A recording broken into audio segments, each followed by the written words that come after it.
Hello, I am Chris DeRosa with the Inclusion Collective. Today I had the opportunity to sit down with two amazing individuals from the Center for People with Disabilities in Boulder, Colorado. I talked with these individuals about a wide range of subjects, including independence and inclusion in Colorado, and the importance of advocacy and supporting families with disabilities. The mission of the Center for People with Disabilities is to provide resources, information, and advocacy to assist people with disabilities in overcoming barriers to independent living. The vision of CPWD is to build a community of resources, services, caregivers, and consumers that collectively form a foundation of support for independent living. I am the Director of Public Policy and Consumer Engagement. That title has changed since we met you, Chris. I was the Director of Programs. So now it's kind of evolved because I do a lot of things with systems advocacy, the legislators, and things like that. I've been involved with Center for Independent Living for as long as I can remember.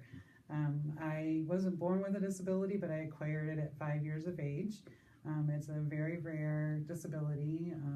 I used to be able to say 1 in 3.7 million, but now it is gone. It's a little less rare than that, but it's still pretty impactful. And I'll say it, but then probably your daughter's the only one that would say it back because the kids don't think about it. They just spit it out, and adults sit there and go, "Wait, what? Huh?" And so, but it's called juvenile, easy part, dermatomyositis. And so it's a skin, which is derma, myo is muscle, and itis is the inflammation portion of it. So it's a skin muscle. And that's kind of why I have real small hands, and because it impacts the skeletal system and things like that. Okay. So, but I've had it since I was 5, so pretty much my whole life.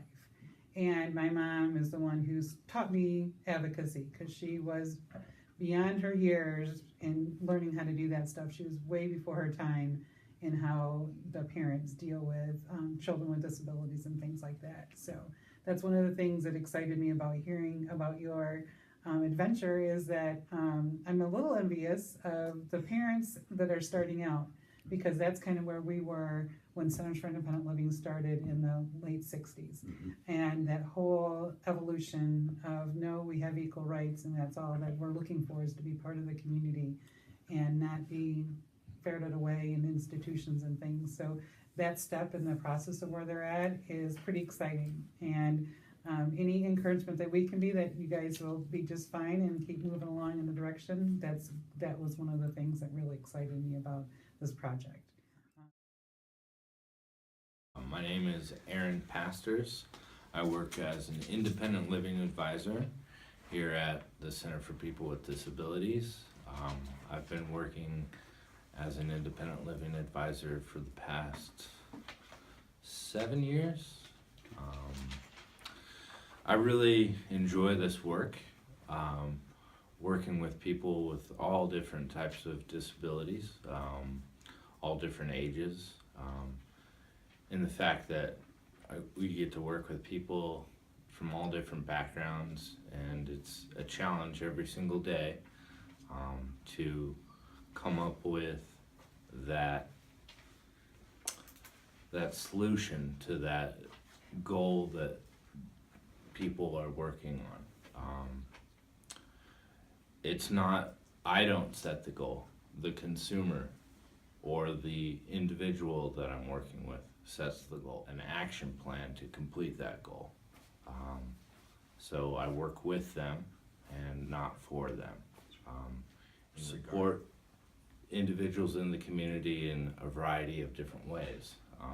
Advocacy being one of them, being a large pillar. Both individual advocacy and systems advocacy. So individual advocacy is working with someone on an individual basis to promote their personal needs and wants in regards to what they're trying to access in the community. Individual advocacy is a very important tool for independent living and for self-empowerment. I've had to learn to be an advocate ever since I was a little kid. Being born with a disability, you know, I've had to live the life of independence from, you know, very young age. So I've always lived with it, and it's always brought me challenges, to say the least, in a lot of different areas. So advocacy is a huge part personally for me and professionally now for me as well. But I can tell you an example. Yeah. So Center for People with Disabilities, along with the other centers for independent living in Colorado, are moving, are transitioning into youth empowerment. Youth transition services is a big service that our center is trying to promote through teaching independent living skills classes, teaching social engagement classes within the community that we serve. In the early 90s, we started evolving ourselves. We had a small disability group, but we decided, we heard about these Centers for Independent Living, and there was some federal monies available, and I was part of the founding group that actually started a Center for Independent Living in that group, in that area, and so really honed in on what Centers for Independent Living is. Ed Roberts was a person who was an individual with a disability, obviously, and he was a post-polio survivor. He had had polio, and he ended up only being able to move one finger on one hand, one finger on another hand, and I think his big toe on one of his feet. And so he required an iron lung to breathe, but that didn't happen until he was starting in high school. I believe so, yes. And so he was an avid athlete, did all sorts of great things, and then this started happening to him because of the polio. And he ended up having to have an iron lung, but that didn't stop his mom. He said, no, he's going to have the high school experience. And they had a whole system set up where he could actually be in the classroom but while at home on his iron lung, did all the same types of things, and then went on to college. And at that time, in the 60s, the application didn't mention anything about disability. So he had all the grades, he had all the extracurricular, he got into college just like everybody else. Worked with Department of Vocational Rehabilitation in Florida and California, and his counselor said, why are you going to go to college? You're not going to have a job, you're never going to have a family, you're never going to have all these things. It's a waste of time and energy for us to do this. And so he goes, I want another counselor. And so then he went to the University of Berkeley. And when he got there, they panicked because they didn't know he had a disability. And so the only place that could fit this humongous iron lung was the infirmary. So it was Call Hall, and he started going to classes. And so he was a power chair user, and he rolled around in classes, and the headlines of the day was "Cripple Goes to College," and that was across the country. That was the time frame. I mean, that's just what it was in the 60s. But that was the headlines. But then there was these other individuals with disabilities that said, wait, if he can do it, I can do it, certainly.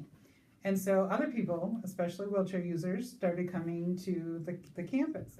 So he ended up, flying and talking to everybody at Washington, and that's how we got put into the Rehab Act, was through his efforts and through all those types of things that he did. And in the meantime, he got his master's degree, and he was thinking of going on from there. And the governor of California was talking with him and named him the director of vocational rehabilitation. So the joke is, the very agency that said he would never be able to hold a job, now he runs. But Ed was a really unique individual, and was one of the greatest advocates for people with disabilities, and started the first, what they say is the Center for Independent Living in Berkeley. And that started a movement across the country, because peer support is some of our biggest things. Aaron runs one. I do run a peer support group here. It's a really great group for people within the community to get together, to come together and talk about common struggles, common achievements, and just to form that bond with other people in the community that have disabilities. We really had a solid group of individuals come together, made our mark on the community in that way by helping promote a celebration of a civil rights law for people with disabilities in the United States. And my heartbeat has always been the moms and dads with children with disabilities. Centers haven't delved into that as much, but that's kind of always been my heartbeat, because of the situation growing up with a disability, being able to advise them. But so the biggest thing was not treating me any differently. Now, I was unique, not unique, my disability is unique, but I was the baby of the family as well as the baby with a disability. So mom had a two-sided thing. She wanted me to do all the same things, but also that mom and her, this is my baby and I want to keep my baby. And so this is a way that she could also do that. And so there was a constant struggle with her inside to, the both things. Like if I treat her too much like keeping her my baby, then she's not going to keep moving on. And so the advice I would give is always treating them just like your other children. Because in the heyday of my disability, I was falling all the time. It was just part of what happened. You're losing, muscle and things like that. So that's just what it was. But she never lost that vision of what I could be. And so she kept pushing that and pushing that. And so always treating them the same, no matter how hard it is. It can be really difficult because I've worked with youth in my lifetime as a center person, and we know what to pull. I mean, I always say it's like the daughter with dad, and she starts crying, and dad does whatever she wants to. Mm-hmm. But she tries that with mom, and mom's like, you can't pull that on me. I know exactly what you're doing. That's also what Centers for Independent Living teach, is with those rights come responsibility. And so the hardest part of people in the institutions was learning those responsibility ends of things, and also the fear of losing benefits or something that is out of their control. If I don't do what they say, then I'm going to lose everything. And so teaching them not to do that. So always being normal is the best recourse for that. But also, you're your own expert. Parents, you know your child the most. So especially when you're dealing with medical people or anything else and it doesn't sound right, it's not right. You're the expert. You know your child best, and hold your own when you're dealing with these institutions or anything else. There's so many examples of kids that said, you're going to die as soon as you leave this hospital. And they go out and mom and dad watch them thrive because mom said, no, this doesn't sound right. You're the expert. Let your child and you make those steps. That always makes me remember that, it's going to be a long haul. And even with the ADA, there's still so many barriers all these years, 27 years later. But to even get to that point was difficult. And it took some strong advocacy, and having those support systems is going to be really, really important. It's going to be discouraging because you're going to see these evolutions and paradigm shifts constantly. But what you will see is, you're talking to a youth and watching them grow up to be someone who wants to be a legislator and now can, because they've learned how to address the barriers and how to get past those. But it's going to take an awful lot. And that's why I say, reach out to us, the ones that are trying to do this in the Ukraine. Talk to your brothers and sisters across different lands to be able to say, how are you doing it? And you won't get turned away from anybody, because it's just such a need. True inclusion to me involves equality, equal access to fully participate in the community in which one person lives, through employment, through living independently in your own apartment, house, or condominium, to have equal access to public events just like anyone else does. Well, let's go to the movies. I want to go swimming. I want to play. I want to go to the park. So to have that full inclusion, that's what it means to me. to have somebody fully participate in the community with all the enjoyments of the other community members. Well, I would say for family members, just support your children through their journey of independent living. It's ever evolving, it's ever changing, but just be their stalworthy support as they grow up and as they grow older. Just never think less of them, or never treat them as not an equal to you and or to the parent. So just really support them through that journey. That is a lifelong independent living journey. With the ones that have siblings and those two, is involve the siblings. They're the first social network those individuals with disabilities are going to have as their siblings. Involve them in what's going on. If there's something that because the siblings are going to talk amongst themselves anyway, so it's better to have the right information than guessing what it else is. So this is the people that will support them, when they're going out into the community, being able to be there and not be ashamed of your brother or sister that has a disability, but that all comes from involving them in the whole process at the same time. Because kids will have great ideas. I mean, they come from a different perspective, and all of a sudden, something else has been born of it. So I would also say to involve the whole family unit in what's going on. Other suggestions I would give is that use social media, because we were all operating in isolation. We didn't know what Boston was doing, Nebraska was doing, what Atlantis was doing. We didn't know what they were doing, but now we do have.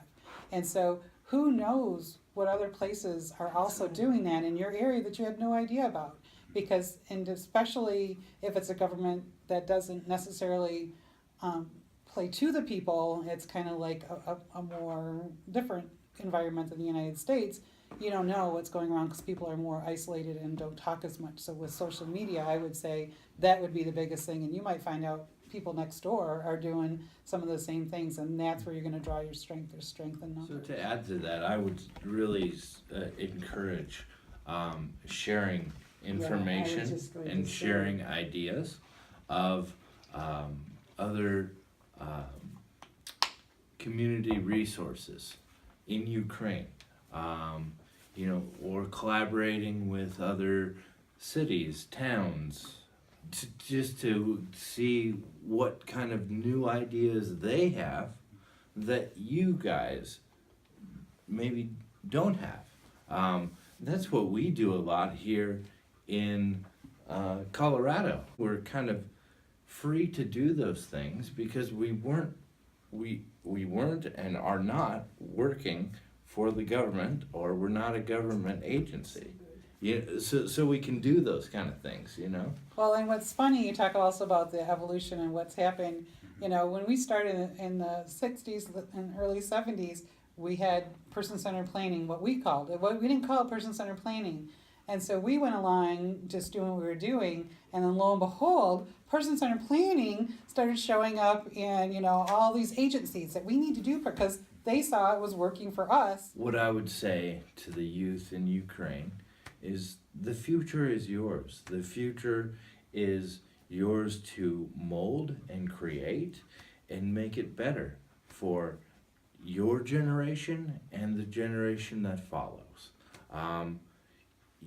By being inclusive and by being accepting to other individuals like yourself, that creates a better future for all. Wow, even that they're coming to the table, good for them. That's half the battle, and so that's one of the things I thought was going to be a barrier for the individuals that are trying to do this. You guys are doing this.